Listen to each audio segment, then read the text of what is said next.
abrazo como siempre. Les saluda a ustedes su amigo José Manuel Marmolejo Delgado en nuestro programa Golpe a Golpe, Verso a Verso, de esta gran estación OMV Radio en Ecatepec. Tenemos como fondo en nuestra pantalla esta fotografía de las caprichosas figuras que forma la naturaleza con los árboles. Este es el bosque de Zacapesco en Villa del Carbón. Seguimos invitándoles, estimadas amigas, amigos, a visitar los pueblos originarios de nuestra patria, como es este hermoso pueblo con su bosque, con sus presas, que es Villa del Carbón. Además, con todo su patrimonio histórico del pueblo, con sus calles, con sus de trazos que todavía conservan ese sabor hispano e indígena. Damos inicio a nuestro programa. En la semana anterior, en nuestro programa anterior, nos quedamos en un análisis que hacía en 1985 y después la revista Proceso acerca de la relación Iglesia-Estado. Pues debido a que por ahí empezaba con Salinas de Gortari la época de transformación de la Constitución para seguir privilegiando a la Iglesia Católica, con el antecedente de décadas anteriores de la Guerra Cristera. Ese análisis decía lo siguiente: la complicidad equívoca de la Iglesia con el Estado consiste en que pretende distanciarse del Estado sin perder las ventajas de su asociación con él, y el Estado acepta los derechos de la Iglesia que los gobiernos de Carranza, Obregón y Calles rechazaban, aunque no los formaliza en leyes, sino que los tolera subrepticia, veladamente, porque 20 años de conflicto, de 1920 a 1940, demostraban la apabullante influencia de la tradición católica entre la mayoría de la sociedad mexicana, por lo cual el Estado, desde 1940, en lugar de apabullarla, utilizó esa influencia en el pueblo como agente de cohesión social para consolidar la estructura política del nuevo régimen. La tradición sirvió para justificar el cambio e influyó en la configuración del autoritarismo, consolidándose dos rasgos esenciales del autoritarismo político mexicano: el pluralismo limitado y no responsable y la desmovilización. Los valores que tradicionalmente defiende la Iglesia, unidad, orden, paz social y conformismo, no estaban en contradicción con el discurso nacionalista y liberal que adoptó el poder político. La cultura política del sujeto que alientan el Estado y el partido oficial convergen con las actitudes transmitidas por la Iglesia. La Iglesia tuvo que aceptar en materia educativa minimizar su influencia social, reduciendo su accionar a la educación privada. Pero esa aparente situación de debilidad ha sido una fortaleza que le ha permitido a la jerarquía católica la formación de élites, afianzando su posición de poder. Por tanto, como lo aseguraba Sergio Méndez Arceo, obispo de Cuernavaca, integrante de la corriente de la teología de la liberación, que a ese estadio le denominó el patriotismo funcional de la Iglesia Católica, siendo la Iglesia tolerante con las arbitrariedades del gobierno y sus críticas se redujeron solo a la reivindicación de los derechos civiles del clero y de los católicos. El artículo 130 de la Constitución de 1917 subordinó a la Iglesia al Estado. El clero condenó dicha Constitución y decía Proceso que como la Constitución en ese momento era vigente, la Iglesia la seguía condenando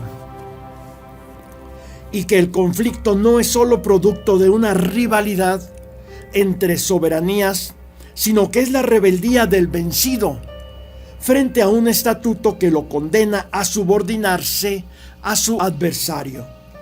Es una lucha contra la monopolización del poder y contra la consolidación de la autonomía del Estado.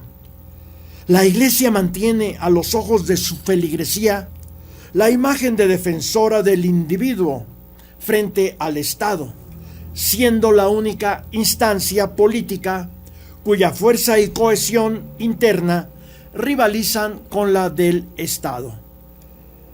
Incluso la Iglesia externa críticas hacia las prácticas antidemocráticas del Estado. En el sexenio de José López Portillo se echó a andar un programa de conciliación de clases, la Alianza para la Producción. Había surgido el radicalismo cristiano, atacado por el secretario general de la Confederación Episcopal Latinoamericana, CELAM, Alfonso López Trujillo, con el apoyo del Vaticano. Luis Echeverría visitó al Papa en 1974. Con José López Portillo se construyó la nueva Basílica de Guadalupe, entrevistándose de manera privada con 40 obispos mexicanos. López Portillo.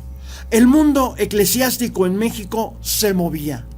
En 1972 se perpetró el secuestro de 2 sacerdotes maristas y uno dominico. El cura Óscar Núñez fue torturado. En octubre de 1976 fueron arrestados 4 sacerdotes en Torreón.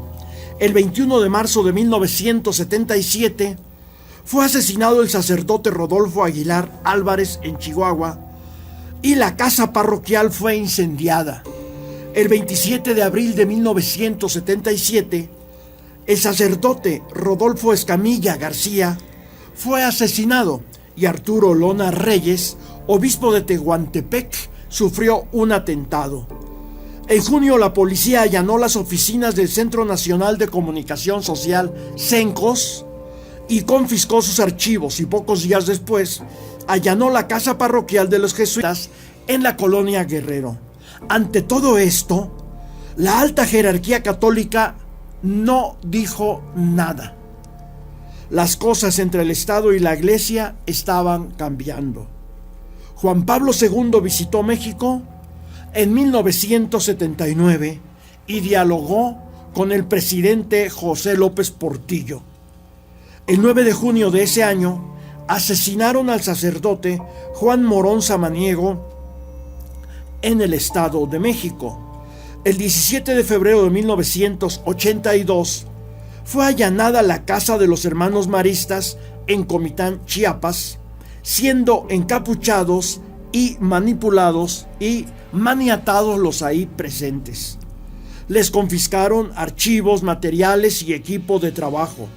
El 8 de mayo de 1982 fue asesinado el sacerdote Hipólito Cervantes Arceo por ayudar a los inmigrantes guatemaltecos. Ninguno de esos casos fue resuelto de acuerdo a derecho, es decir, la Iglesia mostró una actitud de subordinación ante el Estado autoritario, por omisión e incluso complicidad con la violenta represión en contra de las corrientes renovadoras de la propia Iglesia que cuestionaban la actuación autoritaria del Estado y la connivencia de la alta jerarquía católica, complacida con ese modus vivendi de tolerancia violadora de la ley que la consolidaba en el peso político que le da su influencia social. Surgen los grupos de renovación católica con fundamento ideológico en la teología de la liberación y se fundaban las comunidades cristianas de base que postulaban que solo luchaban contra el sistema que reprime al pueblo, afirmando su autonomía como pueblo frente a la jerarquía. No somos esclavos de la religión, ni somos grupos que solo recen. En contraparte, el crecimiento de las nuevas tendencias libertadoras dentro de las comunidades católicas se desarrollaba apabullante. La fuerza de organizaciones católicas sumamente conservadoras como el Opus Dei, que influyó fuertemente en el Estado mexicano. De todo esto se concluye que la religión y la política no son esferas separadas, sino que se entrelazan en forma dinámica, lo mismo que la relación iglesia-sociedad y la relación iglesia-estado. La religión es una fuerza viva en México, donde la sociedad es normalmente manipulada para reforzar la hegemonía de la clase dominante. Pues este era el análisis que sobre la relación iglesia-estado con el antecedente décadas atrás de la guerra cristera hacía la revista Proceso. Artículo que fue publicado en esta revista en Proceso en su número 445 del día 13 de mayo de 1985 en sus páginas de la 16 a la 21. Se estaba preparando el terreno, como decíamos en nuestra anterior sesión, para modificar la Constitución por parte de Carlos Salinas de Gortari en favor de los privilegios de la Iglesia, de las iglesias, particularmente de la católica. Pero de esta temática continuaremos hablando en nuestra siguiente emisión de Golpe a Golpe, Verso a Verso, en esta gran estación OMV Radio en Ecatepec. Se despide de ustedes su amigo José Manuel Marmolejo Delgado.